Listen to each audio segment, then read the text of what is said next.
Bonjour tout le monde, donc aujourd'hui on va papoter un petit peu autour de... Alors, ça s'appelle Super Noël. Oui, alors la série s'appelle Super Noël, c'est sur Disney+. Alors en VO, ça s'appelle The Santa Claus. Il y a un jeu de mots, donc il faut que j'explique un petit peu. Oui, mais là, il faut que j'explique parce que Super Noël, là, la série qui passe en ce moment sur Disney+, c'est en fait la suite en prolongement. Grosso modo, c'est l'adaptation en série streaming d'un film qui est passé en 92-94, il me semble. Oui, c'est ce film-là qui s'appelle Super Noël, ou Hyper Noël, enfin Super Noël, cette première version-là, ça racontait dans les grandes lignes. Bon, alors le synopsis de Super Noël est le suivant. Alors, Scott Calvin, un père entretenant des rapports difficiles avec son fils Charlie, qu'il ne voit plus qu'épisodiquement, est témoin de l'accident dont est victime le Père Noël. Scott, d'abord étonné, mais surtout réticent, accepte d'assurer ce qu'il croit être un intérim, incluant la distribution de cadeaux. Un elfe du Père Noël, Bernard, apprend alors à Scott que ce dernier est officiellement devenu le Père Noël. Devient le Père Noël, c'est littéralement ça le concept. Enfin, l'argument marketing qu'il y avait à l'époque, c'était que Tim Allen soit doublé, que le comédien de doublage qui prête sa voix à Tim Allen, ce soit Nagui, l'animateur télé. C'est à l'époque qui faisait que le meilleur gars, j'ai l'impression. Je crois que c'était ça, l'émission sur, je crois que c'était la 5. Ah vache, jamais. Ou sur M6, je ne sais plus du tout en fait. Que le meilleur gang, c'était l'émission présentée par Nagui, et Nagui était déjà populaire. Parce que tout le monde en parle, c'était pas encore à l'antenne. Ouais. Il me semble. J'ai un gros trou en fait. Donc voilà, Super Noël, c'est plutôt bien marché pour l'époque, au point d'engendrer deux suites, donc Hyper Noël et Super Noël 3, méga livré. Et je sais pas du tout quelle aura a vraiment ces films-là. J'ai l'impression qu'en fait Disney Plus veut profiter de la petite aura culte que cette série a eu, que Tim Allen a, pour adapter ces films-là en série streaming. Donc l'année dernière, il y a eu donc une saison 1. Alors moi je dois faire un petit mea culpa parce que je pensais qu'en fait ils allaient construire ça en mode euh, on veut développer l'univers de Santa Claus, on veut développer l'univers esquissé dans les trois premiers volets. Moi je pensais qu'en fait il y avait pas mal d'éléments qui allaient être développés plus que ça dans cette saison 2 là. Je pense par exemple à, alors je crois que c'est Laura San Giacomo qui joue le rôle de la sorcière dans la série, dans la saison 1.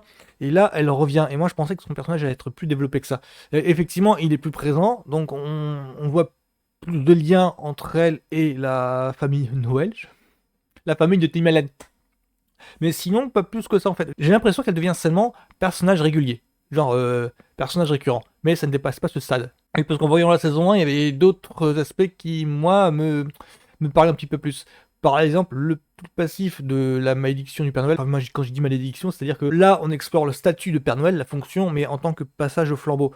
C'est-à-dire que le personnage que l'on voit de ce Père Noël-là, il est évoqué, il est suggéré que ce n'était pas le premier, et que même lui, en fait, est quand même le personnage lui remplace, ce n'était pas le premier Père Noël non plus.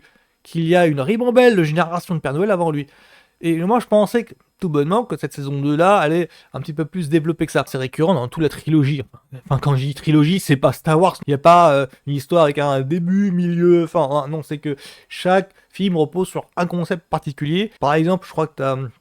Le deuxième repose sur le fait que le gars doit se remettre en question son statut de Père Noël, qui ne peut pas rester Père Noël s'il n'a pas trouvé une maman Noël, et dont l'apparition de Elisabeth Mitchell. Et dans le troisième, je crois que c'est ses ministres. Ah bah oui, bah tiens, c'est déjà un autre aspect qui moi me chiffonne pas mal.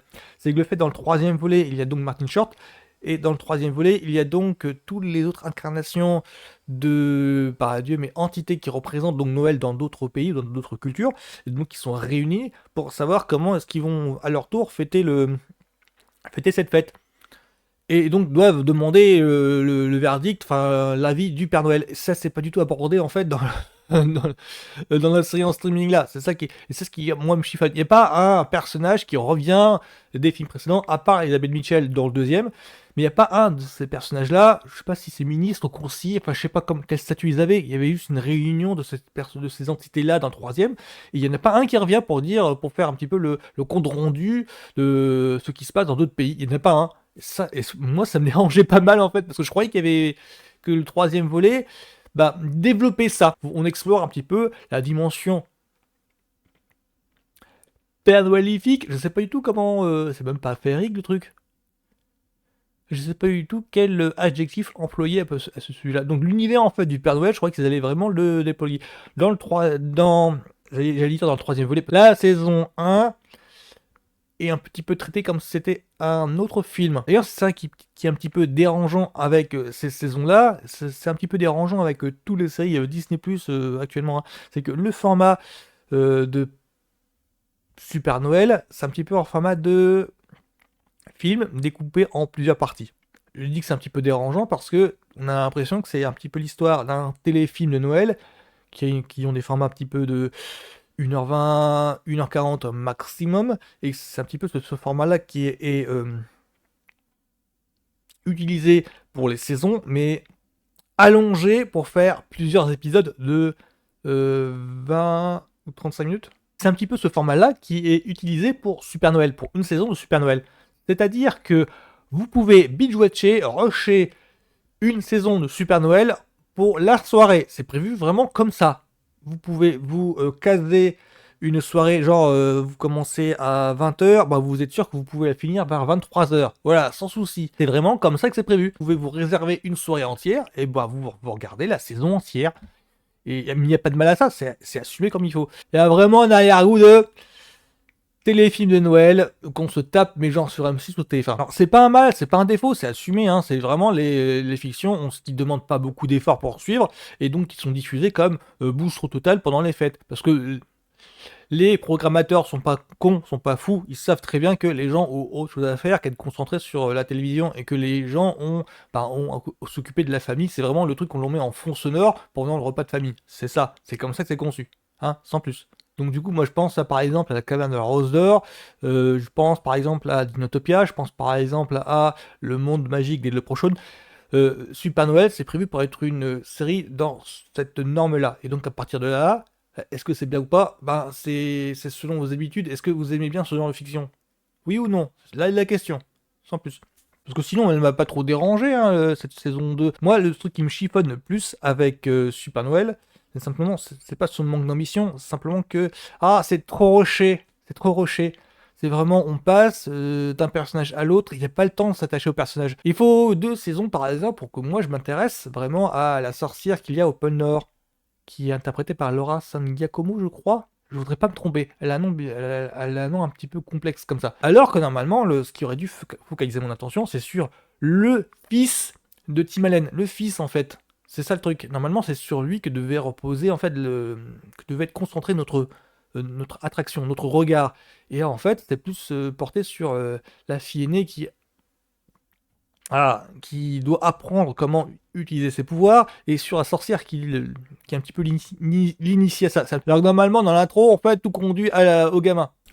Oui, parce que le charme des films, c'est de montrer une nouvelle clause supplémentaire, comme clause d'un contrat, qui oblige le personnage à affronter, à relever des challenges et des défis pour rester le Père Noël. Donc dans la série, ça implique 2 personnages. Le personnage donc du fils, et un autre personnage, celui d'un lutin. Alors ça s'appelle le Crimble Crumble, c'est ça? La clause du Crimble Crumble, qui est une clause où le lutin en chef doit s'absenter pendant une année entière, aller dans le monde réel, découvrir par soi-même, de ses propres yeux, le monde réel, donc passer une année entière dans le monde réel. Et moi, moi, ça me chiffonnait pas mal parce que je me disais, est-ce qu'ils vont vraiment oser faire une aventure sur un lutin et non sur le Père Noël? Et finalement, cette aventure-là, elle sert de prétexte juste à justifier l'éloignement d'un lutin par rapport à ce qui se passe au pôle Nord. Ça me chiffonne un petit peu parce que le lutin en question, le lutin en chef en question, c'était le lutin le plus charismatique à mes yeux de la saison 1. Je crois pas qu'elle faisait partie des films. Il me semble que c'est un personnage original qui est introduit en saison 1 et qui monte en puissance en fait. Ouais, parce que maintenant il y a des petits trucs avec les lutins. C'est que tous les lutins là qui étaient vraiment des figurants, mais vraiment dans le background dans les films précédents, là maintenant ils commencent à acquérir chacun une personnalité. Genre j'ai pas remarqué qu'il y en avait qui sortaient du lot. Et là maintenant il y a le lutin en chef, il y a un autre qui s'occupe de la sécurité, il y en a d'autres qui s'occupent plutôt, qui sont informaticiens. Et j'ai l'impression qu'on sent cette multitude de petites mains en fait qui s'agitent au pôle Nord. J'ai pas la sensation qu'il y avait ça dans les films originaux, et c'est une caractéristique qui est louable, je trouve, par rapport dans la série. C'est que là, j'ai l'impression que les scénaristes viennent de se rendre compte là que on ne pourra pas tenir entièrement la série sur les seules épaules de Tim Allen. Il faut des personnages secondaires autour. Elisabeth Michel par exemple, qui commence aussi à avoir un ton qui en remonte, qui répond à Tim Allen, donc les enfants, bien sûr, mais surtout les lutins. Et là, du coup, on sent un petit peu une multitude qui grouille, en fait, derrière le Père Noël. Et j'ai trouvé ça pas mal. Si mon avis sur Super Noël, la saison 2, alors, elle est pas irregardable, c'est pas honteux, mais loin de là, c'est simplement que trop rushé. Bah, on arrive à un excès inverse de ce qui se passe avec d'habitude avec les fictions de Noël. Je vous parlais de la Caverne de Rosor par exemple. Bah, le défaut qu'il y a dans le Caverne de Rosor, enfin, un ma gros défaut, parce que je sais que cette série a marqué, elle est mythique pour beaucoup de gens, c'est simplement qu'en voyant là maintenant, parce que je me la fais là en ce moment, je me rends compte que, ah la vache, elle a vachement vieilli. On n'est pas habitué, on n'est plus habitué à ça, on n'est plus habitué à ça. La preuve avec le Super Noël où là ils sont obligés de rusher pour maintenir l'attention. C'est une séance streaming, ils savent très bien que les gens peuvent à tout moment zapper et passer à autre chose. Donc là ils sont obligés de rusher et à passer très vite en fait le côté aventureux. Il y a beaucoup d'informations qui sont déversées si on les rush en une soirée. Sinon, c'est pas dérangeant. Mais c'est vraiment la série à voir en mode chill, tout simplement, tranquillou, il n'y a pas de mal à ça. C'est suffisamment bien rythmé. Tim Allen et Elizabeth Mitchell, le duo fonctionne. Les lutins, ben, ça commence, on voit leur personnalité individuelle. Donc, ouais, ça se regarde tranquillement, mais sans, c'est pas honteux pour autant. Enfin, c'est vraiment à occuper son temps pendant les fêtes de fin d'année. Voilà, ça se résume à ça. Pour moi, c'est pas honteux, ça se regarde tranquillou. Il y a suffisamment de moyens, il y a suffisamment d'entrain pour que qu'on puisse jouer le jeu. Je sens que Tim Allen commence à pas s'ennuyer, mais il commence à se contenter du minimum syndical. Je dirais pas qu'il s'embête, je dirais juste que voilà, il se contente du minimum syndical. Elizabeth Mitchell aussi. Bah, c'est vraiment les lutins hein, qui m'ont tapé dans l'œil là. C'est vraiment les lutins où je me suis dit ah ils essayent de faire des trucs et les personnages, les acteurs qui incarnent les lutins commencent un petit peu à s'amuser, j'ai l'impression. Donc pour moi c'est bon, moi c'est good. Donc voilà, c'était tout ce que je voulais dire sur Super Noël saison 2. Donc voilà, c'est pas un truc que je vous conseillerais forcément, c'est un truc que c'est pour vous dire que voilà, la série existe, elle est pas honteuse, vous pouvez passer à un bon moment avec, c'est tout ce qu'il fallait, c'est tout ce que je voulais dire. Donc bonne fête de fin d'année, à plus.